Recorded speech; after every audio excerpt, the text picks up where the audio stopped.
What is up, you beautiful people? Hope you're doing well. And no, I've got a visitor with me today because you know what day it is? Do you know what day it is? A Feel Good Friday. And I had to include the dog in with me. Oh, what's up, big dog? Oh, he's jumping. All right. The people need to hear. The people need to listen to me. I got to let you down, big dog. But there's the big dog right here. Doza. Big old Doza. But big things happening this week, right? Super exciting things, big dog. All right. You're going to have to sit down. Poilievre releasing more of his policy, which is fantastic to see. We are super excited to see it because, well, we saw yesterday with Carney in Edmonton, who's legitimately plagiarizing Poilievre's platform at this point, saying it's his, he's got all these great ideas, and the media trying to pass it off like it's these new revolutionary ideas. And so with that yesterday, and then followed up with Poilievre's performance today with his release of the Boots Not Suits platform. Say what you want about slogans. What he announced today was actually some very encouraging news, and I thought would kind of move itself very well into a feel-good Friday for Canadians who just want lives back, who just want to be able to work for a living, and that their money will actually go far in this country and be able to afford their way of life. That's all they want. That's all they want. And in the process, he did a great job of showing what Carney's viewpoint and what his behavior in the past has led to and what it will give you more of if you vote him. It was found a good balance between giving your policy and showing why the other side just doesn't stack up and is not the right person for the job, and doing it without sounding like a whiny person. So we're going to get into all that. So first off, right, I wanted to address this again in the Feel Good Friday theme. I want to talk about this. What was the biggest complaint Conservatives had in the last election? And one that people keep bringing up consistently as we go into this next one. 2021, Aaron O'Toole said he agreed with everything and then stood for nothing. And that was essentially what you got. He's tried so hard to play to the center, but more so was trying to play to the center left so much that he lost his conservative base. And in the process, people still didn't vote for him. It was a lesson learned. Admittedly, I was getting a little nervous that Poilievre was doing something similar this time around. But now that he's starting to push his policies forward, he's starting to move the Overton window back to where its rightful location. It's still got a long ways to go, but the process and the progress is there, which is great to see. What do I mean by this? Well, so far, again, we're early on when election's going to kick off on Monday, or election campaigning will kick off on Monday. But so far, things that I haven't heard in this election yet is identity politics. I think that's a big one. Niche topics that Trudeau's Liberals would always talk about. You can view it as a negative thing because it is the same Liberal Party, don't get me wrong. But when I look in the perspective and lens in singular issue of an election campaign, this is actually a positive move in the right direction. It means that people are being heard. It means that people were listened to by the Conservative Party, and they put so much pressure on the Liberals that they were getting crushed in the polls before Carney showed up. Then all of a sudden Carney shows up. He's like, yeah, we're going to go to the center. We're going to rip off Poilievre's platform and hopefully no one notices. And you realize it from Carney's campaign so far, he hasn't uttered a word about identity politics. They have no interest in getting into that, which means we are winning. That is a good sign. It's a very different situation than what we saw in 2021, where Trudeau is pulling O'Toole over to the left. This time around, Poilievre and the Conservatives are pulling Carney and the Liberals back over to the right. And that is a positive thing. I'm not saying it's the be-all, end-all, but it is a sign that things are moving in a good direction and that people's voices are being heard. And now, regardless if they're going to do it or not, is a different issue. But right now, and again, in the frame of an election campaign, the fact that identity politics are being left in the dust, the idea of DEI being left in the dust, all those issues being just gone, out of the vernacular for now, I think is a positive thing for Canadians. It's a positive thing for regular people who can't pay their bills, who can't afford a home, who can't get health care. Those are the real issues that people want addressed. And so it's great to hear and great to see that the fluff is being left at the door and that Mark Carney's campaign's actually having to be more conservative as we go into this next election, which I think is fascinating. So much so, as we've seen, Carney is ripping off Poilievre's policies little by little, step by step. And it's kind of funny to watch. And the left is like, oh no, these are all new ideas. New to you, maybe. But Poilievre's been talking about this for years at this point. And you're just catching up. And so as those things start coming to the surface more and more, this will mean a positive thing for Poilievre in his campaign. Look at what Carney's copied so far. He's copied the no GST on new homes, but he didn't go as far as Poilievre. He only went as far as new homes. Poilievre's saying all homes. He's uttered the same rhetoric of the youth not being able to afford a home. It is so tough. Like almost word for word what Poilievre's been saying in other platforms. And then now, again, being forced on the issue. Like, hey, you're Mr. Net Zero, Mr. International. What are your thoughts on pipelines? And he's being forced to be like, he's not committing to any pipelines, but he's humming and hawing over it. He's slowly being dragged over. He's slowly being dragged over the point. The reason why I think this is a good thing, because he's going to make the same mistake that O'Toole made in the last election. He's going to try and please everybody. He's going to try and please a little bit of the left. He's going to try and please a little bit of the right in an effort to win over the moderates. But I don't think it's going to be successful. Only if Poilievre stays on his grind, stays on the campaign of what his promises and policies are. Again, with a little bit of Carney is bad, sprinkled in the middle is what we're going to see today. All I know is Carney's Liberal campaign is ceding ground in a big way. Let's talk about 3 things that were announced in today's campaign announcement. First off, he's talking about laborers and making sure our systems are set up in a way that they can easily get into the trades. They can easily do their education and have some money coming in while they're doing their education and upgrading. And this is kind of what Poilievre said in description of that. Third, we'll create a special rapid class of EI that makes it easier for tradespeople to get the money that they are owed from EI while they do their training. Right now, they have to wait weeks on end without any money coming in as they're training up, and that puts them in a tough spot paying the rent. My government will ensure tradespeople are not punished for training, and we'll do this by allowing the union training halls to register the apprentices for EI. So it'll allow you guys to register them, get them started, and that way when they join the program, their EI is ready to go. They got money in their pocket and food in their fridge. Fourth, we'll work with the provinces to harmonize the health and safety regulations so our trade workers can go anywhere. Right now, believe it or not, a trades worker who goes across the country has to redo the 4-day health and safety program. So they might have done the entire program already in another province. But they're going from Timmins to Fort Mac. They arrive. Their first 4 days is without pay because they're not allowed to work. And they do a course that they've already taken in another province. I'm going to bring the provinces and their labor ministers together to harmonize and get mutual recognition. So if you've got the health and safety ticket in one province, you're recognized to work in all the provinces.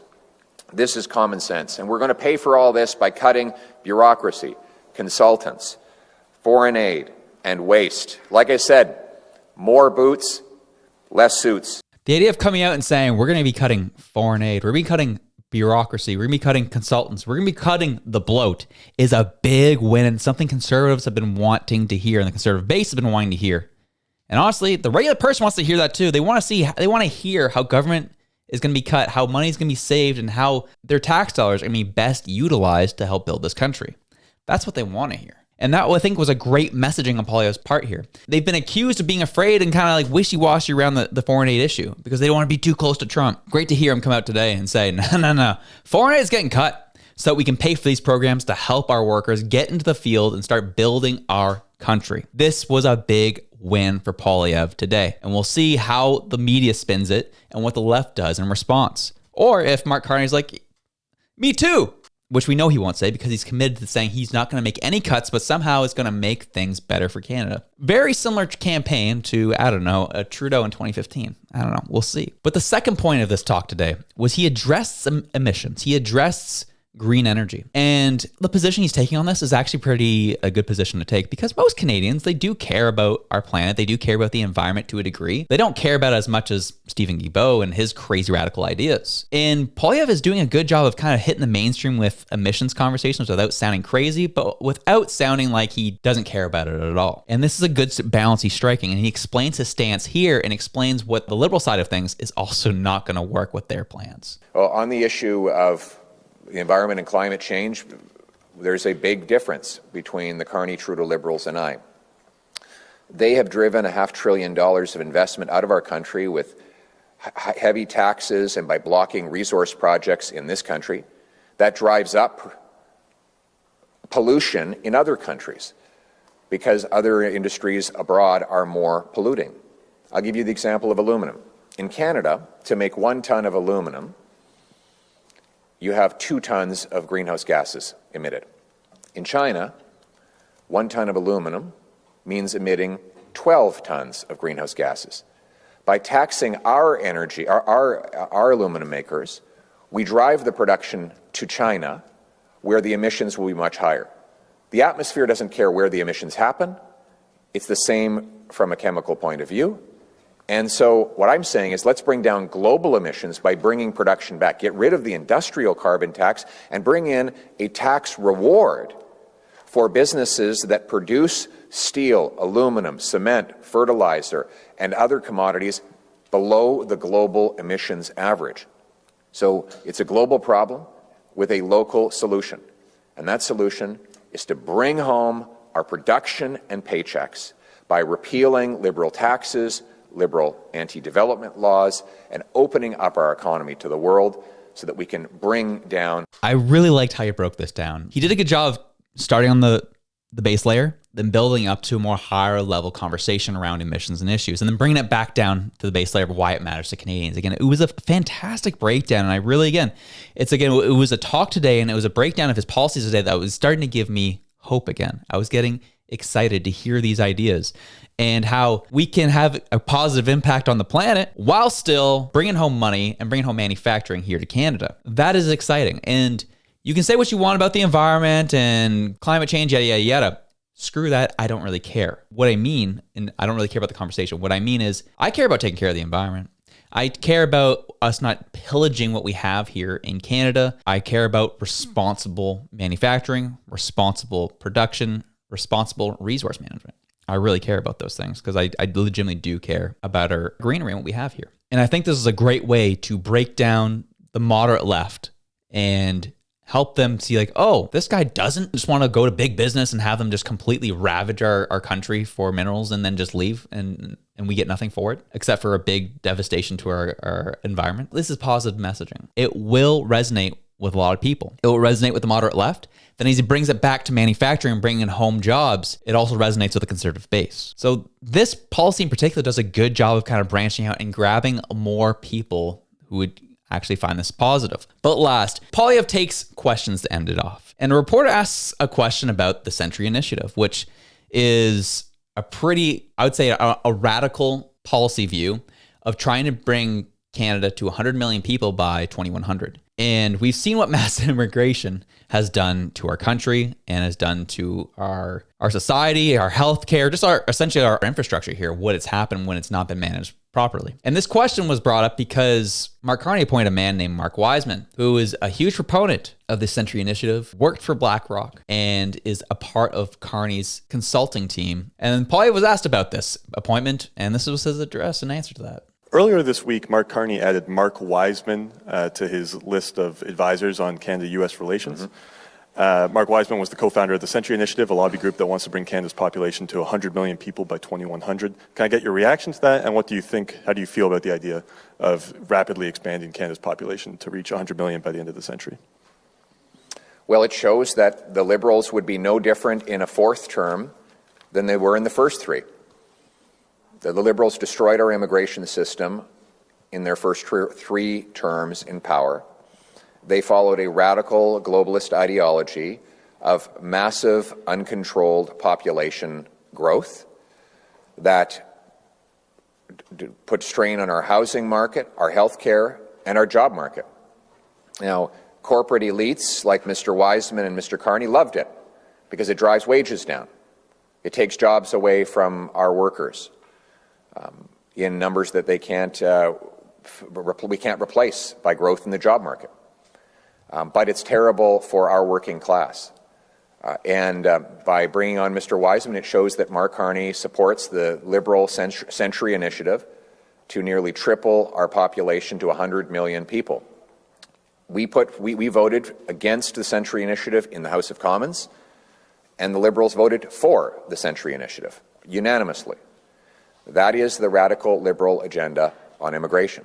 We will get back to moderate, reasonable levels of immigration. Our country was built by common sense immigration. this is an important issue, right? We have like these globalists of the world who want to just infuse our country full of people because of what he said. It's not about giving people a better life. No, it's about driving wages down so corporations can take advantage of our workers here. That's what that does. That's what happens. And that's what we've been seeing, especially in the GDP chart we've been seeing lately, is the fact that Canada's second last of the OECD in terms of GDP per capita. Like that's what uncontrolled mass immigration does. It drives wages down, making life worse for our workers.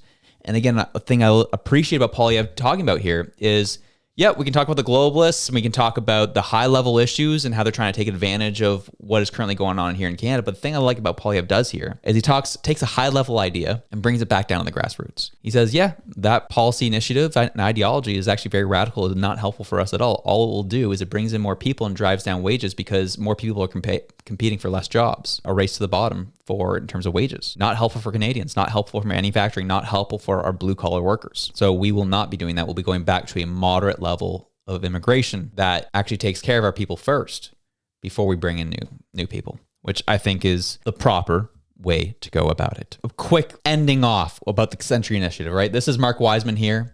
Mark Wiseman is a Canadian investment manager, global business executive, and an industry-leading expert in alternatives and active equity investments. He is a senior advisor and chairman of Canada at Lazard and a senior advisor at Boston Consulting Group. He is also a member of the board of directors of Nova Chemicals. He was formerly senior managing director at BlackRock, global head of active equities, chairman of its alternatives business, and chairman of BlackRock's global investment committee. And so that kind of gives you an idea of what this man's all about. And then back down to what the Century Initiative is. This is it. We have an aspirational bold target of 100 million Canadians by 2100. We need to think bigger, better, bolder future. We need to start dreaming bigger, which dreaming big by just bringing in a bunch of people doesn't really answer a whole lot of questions for us. And so that is a concern that Mark Carney has brought a man like this into the fray, which tells you what his motives are at the end of the day. And again, I think Poilievre did a good job with his address today in his press conference to announce his policies, but also show what Carney's moves have been lately and what that could entail for Canada down the line if he were to have power. But anyways, that's the news for the day. Have yourselves a good one. Enjoy your Friday. I'm out.